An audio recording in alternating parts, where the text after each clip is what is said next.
Hi students, this is fund. Welcome back to my channel. రేపు morning 9 o'clockకి JEE advance exam అయితే జరగబోతుంది.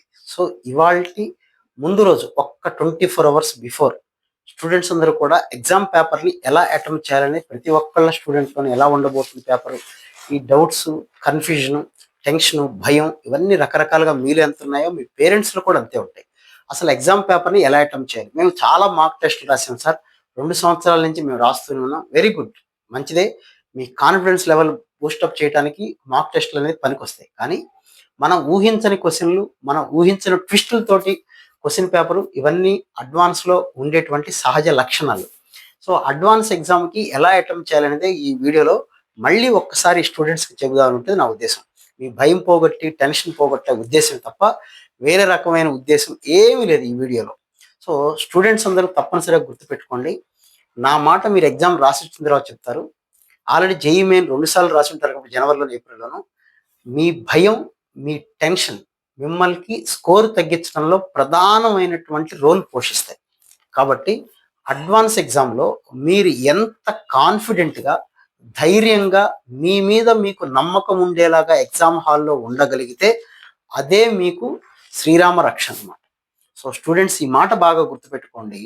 Exam హాల్కి ముందుగా వెళ్ళటం, 7:30 కల్లా ఎగ్జామ్ హాల్ లోపలికి బయలుదేరగలిగితే, అట్లీస్ట్ 8కి బయలుదేరగలిగితే 8 లోపల మీరు ఎగ్జామ్ హాల్లో కంప్యూటర్ ముందు కూర్చోగలగాలి. దానికి మీరు ఎలా ప్లాన్ చేసుకుంటారో మీరు చూసుకోండి. సో అక్కడ ఇన్స్ట్రక్షన్స్ బాగా చదువుకోవటం ఇంపార్టెంట్. ప్రతి ఒక్కళ్ళకి అడ్వాన్స్ ఎగ్జామ్కి రాసేటువంటి అబోవ్ యావరేజ్ స్టూడెంట్ నుంచి ఒక రేంజ్లో ప్రిపేర్ అయిన స్టూడెంట్ వరకు ప్రతి ఒక్కళ్ళకి ఫస్ట్ కామన్ డౌట్ పదే పదే చెప్పేదే, ఒక క్వశ్చన్ చూసిన తర్వాత దాన్ని ఎలా మొదలు పెట్టాలో తెలియదు. ఆ ఫస్ట్ స్టెప్, ఆ స్టార్టింగే ట్రబుల్ ఎవరికైనా. అది ఒక్కటి, ఆ హింట్ ఒక్కటి, ఆ ఒక్క తెలివితేటలు, ఆ ఒక్క క్లూ అనేది, ఆ హింట్ అనేది మన మైండ్లో వెలిగింది అంటే ఆటోమేటిక్గా దూసుకుపోతాం. కాబట్టి స్టూడెంట్స్ ముందు మీరు ఒక సబ్జెక్ట్కి 45 minutes ఇవ్వాలి, ఇంకొక సబ్జెక్ట్కి 45, ఇంకొక సబ్జెక్ట్కి 45, ఈ ఇలా డివైడ్ చేసుకోగలగాలి. మొట్టమొదట ఏ సబ్జెక్ట్ చేయాలి? మీ ఇష్టం వచ్చిన సబ్జెక్ట్, మీకు బలమైన సబ్జెక్ట్, మీకు బాగా నమ్మకం ఉన్న సబ్జెక్ట్, నేను ఈ సబ్జెక్ట్లో బాగా స్ట్రాంగ్ అని ఫీల్ అవుతున్నటువంటి సబ్జెక్ట్ ఏదైనా తీసుకోవచ్చు. కెమిస్ట్రీ, ఫిజిక్స్, మ్యాథ్స్ ఇవన్నీ అట్లా ఏం రూల్ ఉండదు ఇందులో. సో మీకు ఇష్టమైన తీసుకోండి, అది మ్యాథ్స్ అయినా పర్వాలేదు. కానీ పేపర్ చేసేటప్పుడు 15 క్వశ్చన్లో 16 క్వశ్చన్లు వాళ్ళు ఇచ్చినప్పుడు అవన్నీ ఒక్కసారి చదువుకోండి. అది చాలా ముఖ్యమైన విషయం. అందులో నాకున్న 26 సంవత్సరాలు పైగా టీచింగ్ అనుభవంతో చెప్తున్నమాట, కనీసం మినిమం టు మినిమం ప్రతి పేపర్లో, ప్రతి సబ్జెక్ట్లో కనీసం 4 క్వశ్చన్స్ అన్నా మనకి తెలిసినవి, జేఈ మెయిన్ లెవెల్లో ప్రిపేర్ అయ్యి నేను అడ్వాన్స్ క్వాలిఫై అయ్యాను, నేను రాయగలను అన్న నమ్మకంతో ప్రిపేర్ అవుతున్న ప్రతి స్టూడెంట్కి కనీసం ఒక్కొక్క సబ్జెక్ట్లో 4 క్వశ్చన్స్ అన్నా మీకు చెయ్యగలిగే క్వశ్చన్స్ ఉంటాయి. ఒక్కొక్క సబ్జెక్ట్లో మినిమం 4 క్వశ్చన్స్ అనుకుంటే 12 క్వశ్చన్స్. ఒక క్వశ్చన్ 4 మార్క్స్ అనుకుంటే 48 మార్క్స్ అయిపోయినాయి.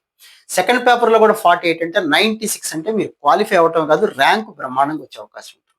సో ఇది practical knowledge. So advance paper రాయటంలో ఫస్ట్ క్వశ్చన్ నుంచి లాస్ట్ క్వశ్చన్ వరకు ఒకటే స్ట్రాటజీ ఏంటి అంటే, మొత్తం అన్ని క్వశ్చన్స్ ఒక్కసారి చూసుకోగలగటం, తర్వాత చూసుకున్న తర్వాత ఏ క్వశ్చన్తో స్టార్ట్ చేయాలంటే మీకు ఏది బెటర్, కంఫర్ట్ అనుకుంటే అది స్టార్ట్ చేయండి. ఈజీ దాంతో స్టార్ట్ చేయండి. 3 పేపర్లకి సమానమైనటువంటి ప్రయారిటీ ఇచ్చి తీరాల్సిందే. ఎందుకంటే మూడిట్లోనూ కట్ ఆఫ్ దాటాలి కాబట్టి. ఈ 3 చదువుకొని ఉంటారు కాబట్టి 45 మినిట్స్లో ఏది మీకు ఇంకా బెటర్గా అనిపిస్తుందో ఆ పేపర్ని తీసుకొని మళ్ళీ ఎక్స్ట్రా క్వశ్చన్స్ చేయడానికి ట్రై చేయండి. ఓకే. సో స్టూడెంట్స్ స్కోర్ పెంచుకోవడానికి మార్గం, అది ఫిజిక్సా, కెమిస్ట్రీనా, మ్యాథ్స్ అనేది మనం చెప్పలేం. రేపు పేపర్ చూసిన తర్వాత మీరు మాత్రమే దాన్ని డిసైడ్ చేసుకోగలరు. లాస్ట్ మినిట్ వరకు మీరు ఏదో ఒక క్వశ్చన్ని ప్రయత్నం చేస్తూ ఉండండి. ఏదో ఒక ఐడియా స్ట్రైక్ కావచ్చు. ఇంకొక చిన్న సలహా ఏంటంటే నాది, ఒక ప్రాబ్లం రానప్పుడు లేదా ఒక ప్రాబ్లం మొదలుపెట్టాం, అది తెలిసిన టాపిక్, పెర్మిటేషన్ కాంబినేషన్ అనుకోండి, ఒక క్వశ్చన్ ఇచ్చాడు, ఆలోచించాం, రావట్లేదు. ఎందుకు రావట్లేదని ఆలోచించే బదులు ఇలా కాకుండా మళ్ళీ ఇంకొక రకంగా వేరే మోడల్లో ఆలోచించగలిగితేనే ఆన్సర్ వస్తుంది తప్ప అదే ఆలోచనతో మీరు ఎంతసేపు ముందుకెళ్ళినా రాదు. కాబట్టి అప్పుడు మీరు చేయాల్సిందంటే, ఒక మోడల్లో ఆలోచిస్తే రానప్పుడు మళ్ళీ క్వశ్చన్ని క్లారిటీగా చదవండి. అది ఫిజిక్స్ అయినా అంతే, కెమిస్ట్రీ అయినా అంతే. కెమిస్ట్రీలో పర్టికులర్గా 4 ఆప్షన్స్ చూడాలి మీరు. చిన్న చిన్న అడ్వాన్స్ ఎగ్జామ్లో ఎప్పుడూ కూడా మిమ్మల్ని ఇబ్బంది పెట్టేలాగా పేపర్ ఉండదు. మీ యొక్క తెలివితేటల్ని టెస్ట్ చేయడానికే పేపర్ ఇస్తారు వాళ్ళు. కాబట్టి అక్కడ ఏదో చిన్న క్లూ వదిలిపెడతాడు. ఎంత పెద్ద దొంగ అయినా చిన్న క్లూ వదిలిపెడతాడు చూసారా? అట్లా ఎంత పెద్ద ప్రొఫెసర్ పేపర్ ఇచ్చినా అక్కడ సొల్యూషన్ ఒక చిన్న క్లూ ఉంటుంది ఏదో. అది మీరు కనిపెట్టగలగాలి. అదే మన యొక్క సక్సెస్కి మూల స్తంభం అన్నమాట. కాబట్టి మీరు చేయాల్సింది టెన్షన్ పడకండి, భయపడకండి. ఇది అడ్వాన్స్ ఎగ్జామ్ అంటే obviously it is the toughest paper in India. మెంటల్గా ఫిక్స్ అయిపోండి. కానీ మీకు తెలిసినవి ఉంటాయి, ఖచ్చితంగా ఉంటాయి. నా ఎక్స్పీరియన్స్తో చెప్తున్నమాట పదే పదే. ఖచ్చితంగా మనకు తెలిసినవి ఉంటాయి. ఆ తెలిసినవి చెయ్యాలి అంటే మీరు ఖచ్చితంగా క్వశ్చన్ పేపర్ సబ్జెక్ట్ వైజ్గా మొత్తం క్వశ్చన్ పేపర్ చదవకండి. ఫిజిక్స్తో స్టార్ట్ చేస్తే ముందు ఫిజిక్స్లో ఉన్న 15 క్వశ్చన్లు చదవండి. అందులో మీరు ఏది చేయగలరు అది చేయండి. అసలు నెగిటివ్ మార్కింగ్ లేని క్వశ్చన్స్ని వదలకండి. ఇది ఒక పార్ట్. రెండో పార్ట్ ఏంటి అంటే, బాహుబలి 1 వచ్చిన తర్వాత 2 కోసం ఎంతమంది ఏకరగా వెయిట్ చేశారు? కట్టప్ప బాహుబలి ఎందుకు చంపాడు, ఇదే క్లూ ఎట్లయితే ఉందో, ఫస్ట్ పేపర్ ఈజీగా వచ్చినా టఫ్గా వచ్చినా సెకండ్ పేపర్ ఎలా ఉంటుందని మధ్యాహ్నం మీరు భోజనాలు చేయడం మానేస్తే కాదు, చక్కగా ఏదో ఒకటి తినండి, చక్కగా నీడ పట్టున ఉండండి, ఎగ్జామ్ హాల్లోకి వెళ్ళండి. ఫస్ట్ పేపర్ ఎంత స్కోర్ వచ్చినా సెకండ్ పేపర్ అనేది క్రూషియల్ అని గుర్తుపెట్టుకోండి. ఇది ఎన్నో సంవత్సరాలుగా మేము చూస్తున్నటువంటి మాట. సెకండ్ పేపర్కి మీరు ఇంకాస్త ఎక్కువ ధైర్యం తెచ్చుకొని, ఇంకాస్త ఎక్కువ నమ్మకంతో, ఇంకాస్త ఎక్కువ ధైర్యంగా ఎగ్జామినేషన్ హాల్కి వెళ్ళాలి. అది చాలా ముఖ్యమైన విషయం. చాలా మంది కనీసం 6,000 నుంచి 10,000 మంది స్టూడెంట్స్ సెకండ్ పేపర్ రాయకుండా వెళ్ళిపోయే వాళ్ళు ఉంటారు. మీకు స్టాటిస్టిక్స్ కూడా చూపించాను ఇంతకుముందు. కాబట్టి సెకండ్ పేపర్ రాయటం అటెంప్ట్ చేయటంలోనే కొంత సక్సెస్ ఉంది. కాబట్టి దాన్ని మీరు ఎంత ధైర్యంగా వెళ్ళగలిగితే అంత ధైర్యంగా మీరు ప్రశాంతమైన మనసుతో ఆలోచిస్తేనే సొల్యూషన్స్ వస్తాయి.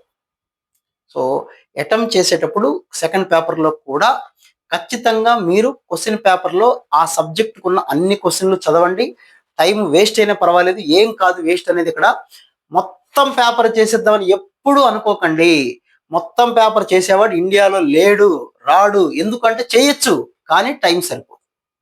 కాబట్టి మీరు మనకి 50 to 60% మన టార్గెట్. అలానే దానికోసం ఆలోచించకూడదు. అన్ని క్వశ్చన్లు చదవాలి, చేయగలగాలి.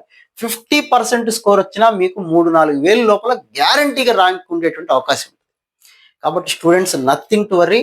మీకన్నా కొన్ని లక్షల మంది అడ్వాన్స్ ఎగ్జామ్ రాశారు, ఐఐటీల్లో చదివారు, చదువుతున్నారు. మీరు కూడా వాళ్ళలో ఒకళ్ళు. రాయగలరు. ధైర్యంగా ఉండండి, నమ్మకంగా ఉండండి. మీ మీద మీరు ఎంత కాన్ఫిడెంట్గా ఉంటే అంత పేరెంట్స్ హ్యాపీగా ఉంటారు, పాపం టెన్షన్ పడకుండా ఉంటారు. అలాగే మీకు ఎక్కువ స్కోర్ తెచ్చుకోవడానికైతే అవకాశం అయితే ఉంటుంది. సో ఎగ్జామ్ అటెంప్ట్ చేయాలంటే మీ ధైర్యమే మీకు ముఖ్యం. నా మాటలు మీకు ధైర్యాన్ని ఇచ్చాయని నేను అనుకుంటున్నాను. నేను చెప్పేవి ఏదో మిమ్మల్ని ఎగ్జాగరేట్ చేయడం కోసం కాదు, ప్రతి సంవత్సరం చూసేవే నేను. So being a faculty and also ర్యాంకర్గా నాకు తెలుసు ఆ బాధలన్నీ ఏంటో, ఎలా అటెంప్ట్ చేయాలనేది నాకున్న అనుభవంతో కొన్ని విషయాలు అయితే మీకు చెప్పా. ఇంకా మీకు ఏదైనా డౌట్ ఉంటే కామెంట్ సెక్షన్లో మెన్షన్ చేయండి. ఈవినింగ్ 8 o'clock లైవ్కి వచ్చినప్పుడు మనం దాని గురించి డిస్కస్ చేద్దాం. So wish you all the very best. Revise చేసుకోండి.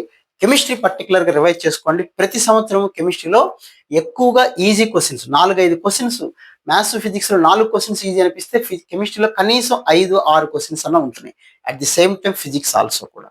కాబట్టి కాస్త జాగ్రత్తగా ఒక్కసారి అంతా సిలబస్ రివైజ్ చేసుకోండి. ఖాళీ కూర్చొని టెన్షన్ పడే కన్నా సిలబస్ మొత్తం రివైజ్ చేసుకుంటూ ఉంటే మనసు ప్రశాంతంగా ఉంటుంది, చదువు మీద ధ్యాస ఉంటుంది. ఎగ్జామ్ అయిపోయిన తర్వాత అప్పుడు మనం వేరే విషయాలు ఆలోచిద్దాం. So wish all good luck. మళ్ళీ మనం ఈవినింగ్ మాట్లాడుకుందాం. Right, thank you.